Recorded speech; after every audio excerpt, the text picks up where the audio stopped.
Welcome back to the Ink School. My name is Paula, and of course, in this series, we are going through the Lisa Horton Crafts inks and what are the components, what they are their characteristics, but also we have a fantastic reference guide that talk about the different components of the inks, but also color charts and so much more that make it so much easier to understand your inks. Remember, scan the QR code to have direct access to that information.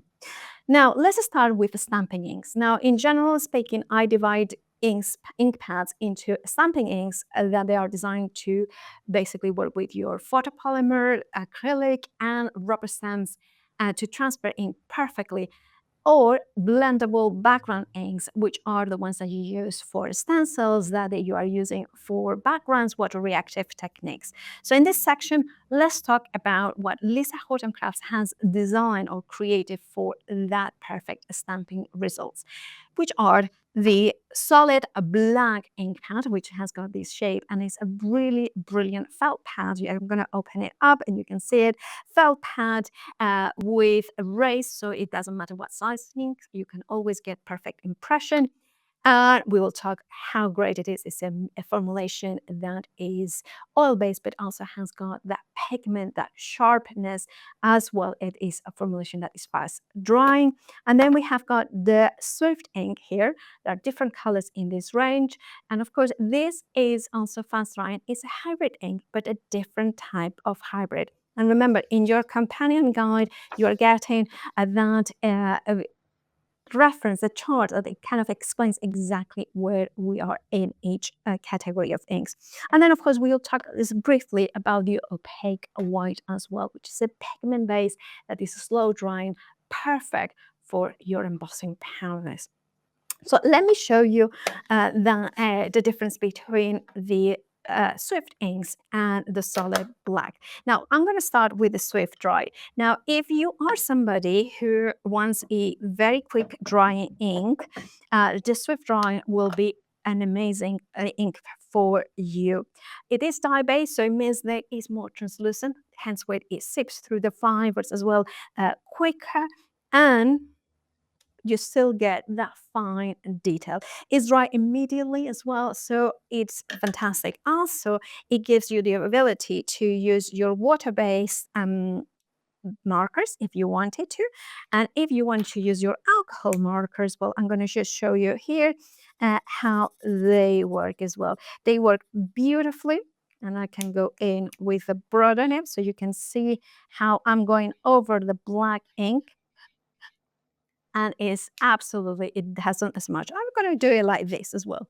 So you can see that is really great results. Of course, the alcohol-based marker is drying us still up, so you can see those harder lines, but they are going to disappear as soon as it evaporates. Now, you want to make sure that you clean your stamp between uses, and I'm just using a very old cloth here with some water. Also, you need to make sure that your ink pads are dry, and I always use my hands to making sure that they are dry, hence why I get very mucky fingers. And then kind of just tap gently over the stamp, and then I'm using solid black, and that it's a fast drying, but it's still a little bit slower than the previous one because it has got that pigment. And remember, if you have been watching this series, the pigment is like that smoothie or hot shot that has got those particles that take a little bit longer to dry. And you can see here that it's slightly sharper. Let me take that away. So if I put them side by side, well, let me put them side by side. You can see slightly more blacker, if you know what I mean. That solid black is a little bit more intense, but it's just a tiny bit. If I kind of do like this, you can see that it has already dried. I waited a few seconds to do that. If I had done it straight away, put my finger over, it would have smudged a tiny bit, but within, what was it, like 20 seconds, 30 seconds, was already dry. So if you're very quick, you can use your embossing powders because there is that window of opportunity to do that with the solid black.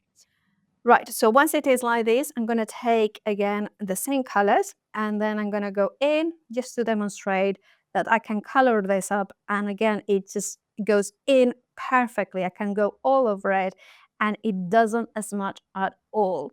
And the intensity of the black is still there, it's sharp.